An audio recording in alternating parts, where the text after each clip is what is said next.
Good morning, good afternoon, good evening. So, a few people have asked me if I could do a little bit of an overview about the sponsor project. Now, this work that we're doing is evolving. So, it means everything is more or less in the foundations and it's there. We're just not always working on the same thing. So, this sponsor project has been put in place to support these people that you can see on the screen.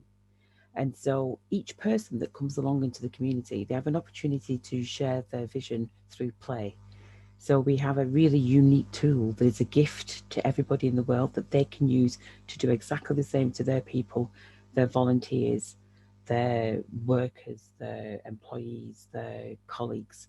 What it does, it helps everybody to get onto the same page so you can share your vision and that you can see where the gaps are. So when this work was done, this map was done in the northwest of England about how many years ago now? It's in the late 90s. And what we did, it was, well, what I did, I mapped the area based on the different issues that affect people: women, men, youth, elders, disability issues, education, volunteering, environment, food, clothing. What I did was I mapped, it's a very unique formula. It was gifted to me from Spirit. It was through a dream. And I was kind of like, how can I be of service? And so this tree came about. It was about stopping the separation, stopping the segregation that we have. It was about putting us all into one place, but differentiating our uniqueness, but at the same time, all of us working from that tree of life. And so what I found was that we went, I think we mapped 650 organisations in the northwest, in Preston in particular, Lancashire. And out of all those organisations, the seed was planted. Who actually provides food and clothing and shelter for people? I think we had one, which was for women. That was it. There wasn't any others. There are some more now. There are some housing projects, but there's still this issue of how do people earn a living? How do they? How can we be? How can we be instead of doing? How can we shift from this business into beingness? And so this project is about how can we help each person who's involved in projects, who's got a vision, how can we help them to put food on their table so that it strengthens their core so that they can do more of their magnificence. That's what this project is. So each individual in really is like a project. So if we can give them the gifts and they can learn self-care, which is what my friend didn't. My friend, she's triggered a lot of this for me to get out there. She passed because self neglect is what her book title was called, Life After Self Neglect. Maybe that gives you a clue as to, she neglected herself, but she had so much love in her heart. But that doesn't put food, that's a spiritual currency. Our spiritual currency comes from the heart, but it just doesn't put food on our table. So it's about how do we navigate putting food on our table and still being compassionate, still being loving, still being coming from our hearts. How do we do that without that compromise? And that's what this project does. It gives you the practical solutions so that you don't have to worry about your rent. You don't have to worry about keeping the roof over your head. You don't have to worry about rushing to spend your time every day to make this work so that you can live a life of being. I'm talking from experience. I'm talking from a place of giving up, everything in order, not everything, giving up a lot of the material things to really be in that position of this is me. I am a project and I also need to eat and have shelter and to gift back to those that have been so generous on this 7-year journey of this particular home and shelter. So these are some of the people that we have played the game. Stephen, he's passed as well. There's a few people on here that have passed, and so we're making sure that their legacy stays on. So we're funding through our projects. We're funding Lala's project. We're funding Stephen's project, and we're also funding Eve's project, which is the Temple of Light. This isn't exclusive. There's lots more people. We have Zoe and Piper in Australia, and they're putting the young people on the map, reducing mental health. We have Sharika here. She's in America. She's got Shine Time TV. That is something that she's been working on for a long time. So she's come in and shared her vision with us, and now she's on track with her intentions of what she wants to develop, and she's got elements of funding going into her. We've got Mel here, who is a climate change massive in terms of education, and she's created a light box which is fantastic for children to help them to handwrite. We have Sheila here, who's been on board right from the start, for over 15 years now. And Sheila's just an amazing soul who just shines light and love. And backup support for her is needed. Geraldine was one of our pioneers right at the beginning when we shared our storytelling process. She became a facilitator and said, I want to do this. I want to facilitate other people to tell their story. So, an absolute leader. This is about nurturing leaders into being their full potential and reaching for their full potential by taking some of that stress away. Wanda, another lady in America, very passionate about women and about homelessness. That's her, that's what she wants support with. Leanie, amazing. Again, everybody's amazing. She's in Denmark and she's putting empowerment clubs on the map. So she's empowering through the gift of the game. There's about 15 people that have come forward that have wanted the game. So they've claimed the game. And what it means is that she's able to set up an empowerment club in Denmark where those people come together and they empower the community to reignite their visions, reignite their passion, let them know that there are people out there that actually are coming from a compassionate heart.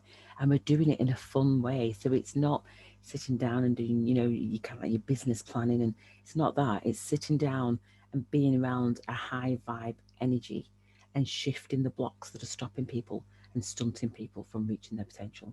So these are the projects. This particular project is a charity that is feeding children around the world that are suffering from natural disasters, but have been orphaned by the parents because they've passed away in terrible circumstances. And this particular lady, Christine from Brighton, she's amazing. She's collecting clothes and food and all sorts of different things for these children. And now what she wants to do is to build an eco home. And what that means is not only is she building that eco home, which was worth 22,000, not worth, that's how much it costs. She needs help to fundraise for that. But for me, it's about how is she compromising her health in order to do that. So it's about how do we help people not to compromise so that they can thrive in doing what they're doing. So just by having a network of people that have got their backs, we're not taking people away from different organizations, we're just empowering them in a very subtle way in many ways. And so Christine is wanting some support for that with the children and also the legacy to continue. But what's the beautiful thing is that we're going to learn from Christine so that what we're doing is we're compounding our experiences. So it's like whatever your project is, that us learning from that and others in this place learning what other people are doing just makes it quicker. So it accelerates our gifts back to humanity because we're just sharing in a very loving and compassionate way. But we're also learning from that so that it means that it's easier for us to take those steps. But we're doing it together. And that's the beautiful things. These are all leaders in their own on their own right. It's incredible. Then we've got a walking project. Then we've also got a humanitarian project that is it's called the humanitarian. I've not put it's humanity project, not humanitarian, but it's a humanitarian project. And these people are an organisation. They're from the same organisation. But what's the beautiful thing is that we're able to. These individuals have played the game. All of them play the game, and they were able to identify their passions and their strengths.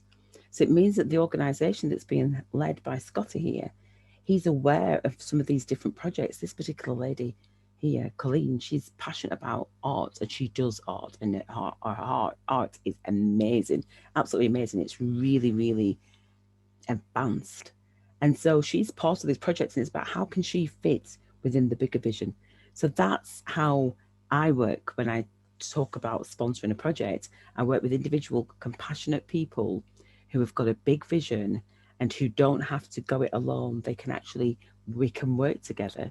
We're not taking anybody from anywhere. We're just enhancing so that you can be the best that you can do in our collective role of empowering masses amount of people.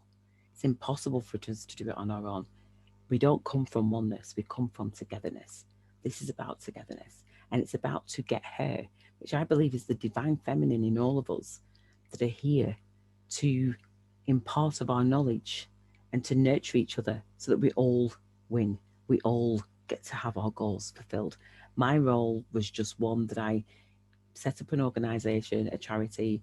I worked for charity, I should say. My goal was to help them to get into the 21st century from the old. So it was advanced training in many ways. It was an advanced training for me. And then when I was blamed with scapegoat, tried to be made a scapegoat of, I had to stand up for myself. But what I learned in that time was just incredible. And so I was able to put all that information into this. I was kind of, okay, if I can do that for corruption, and I can do that for good, and I can take those skills, the best of them, and put them into a project. So that's what I do. I empower leaders to lead and take the pressure off them so they don't have to compromise. And the giving of the game means that they have that tool that they can use in their community. They can charge for it. I'm giving it as a gift for free. That's what I was guided to do. And it's to say it's a game. A lot of people kind of like a game, really. It's more than a game, but it's fun. It's deep. It's revealing. It helps us to clarify. It's just an all round amazing, amazing way to communicate our emotional intelligence and to really bring out what's on our hearts in a very organic and natural way. Thank you so much for your for watching. Bye bye for now.